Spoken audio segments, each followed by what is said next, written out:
এক একটি থোকায় ঝুলছে 50 থেকে 60টি সিম, যা ওজনে হবে 4 থেকে 5 কেজি।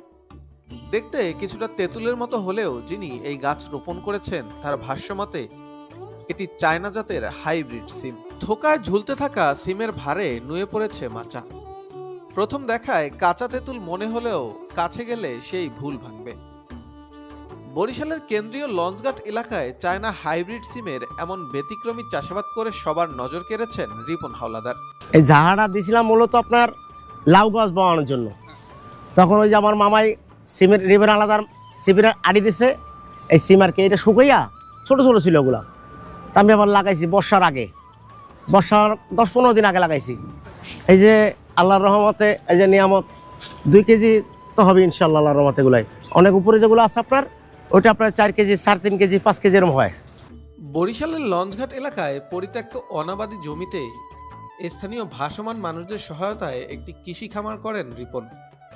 জনৈক এক বন্ধুর কাছ থেকে বিরল চায়না প্রজাতির হাইব্রিড সিমের 4টি চারা উপহার পেয়ে সেই বীজ রোপণ করেন লঞ্চঘাট এলাকায়। পরবর্তীতে সেই গাছ থেকে এমন বাম্পার ফলন পেয়েছেন তিনি। এরকম ফল আগে আসলে কখনোই দেখি নাই, তো ওনার কাছ থেকে আমার এটা পাওয়া এবং মানে অনেক ব্যাপক ফলন হয়েছে। আপনার এক একটা থোকায় প্রায় 4-5 কেজি ওজন হয়েছে। এক একটা থোকায় দেখতে তেঁতুলের মতো হলেও আসলে অরিজিনাল সিমের মতোই খাওয়ার মানে সুস্বাদু আর কি।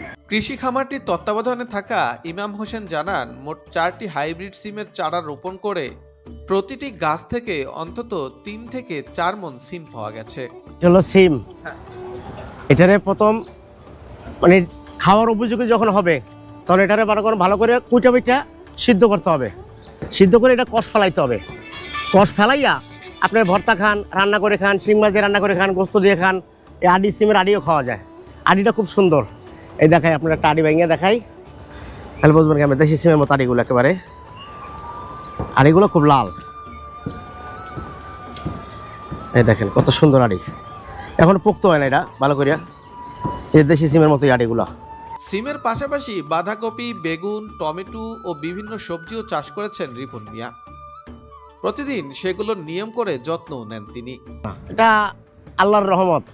আমি তো আল্লাহর নামে বিসমিল্লাহ করে লাগাইছি, এটা আল্লাহ অনেক সুফল দিয়েছে। মনে করুন এগুলো অনেক বড় গাছে বাড়াইতে পারলে, বড় গাছে বাড়াইতে পারলে সবচেয়ে সুবিধা, ওর জায়গা দিতে হয় অনেক। আমি তো পারি না দেখে লাস্টে এই টাওয়ারে দিতে বাধ্য হয়েছি। যে করবো কি লাস্টে যায়, এটা তো টেংরি তো হয়েছে। উপরে হলে বড়গুলা, উপরে যেগুলো ধরছে গাছ টাওয়ারে ওগুলো অনেক বড় বড়। পর্যাপ্ত পরিচর্যার ফলে সিমের এই গাছগুলো এখন মাচা ছাড়িয়ে আশেপাশের বিভিন্ন গাছেও ছড়িয়ে পড়েছে। ভবিষ্যতে এই কৃষি খামারটিকে আরো ভালোভাবে এগিয়ে নিতে চান রিপন মিয়া।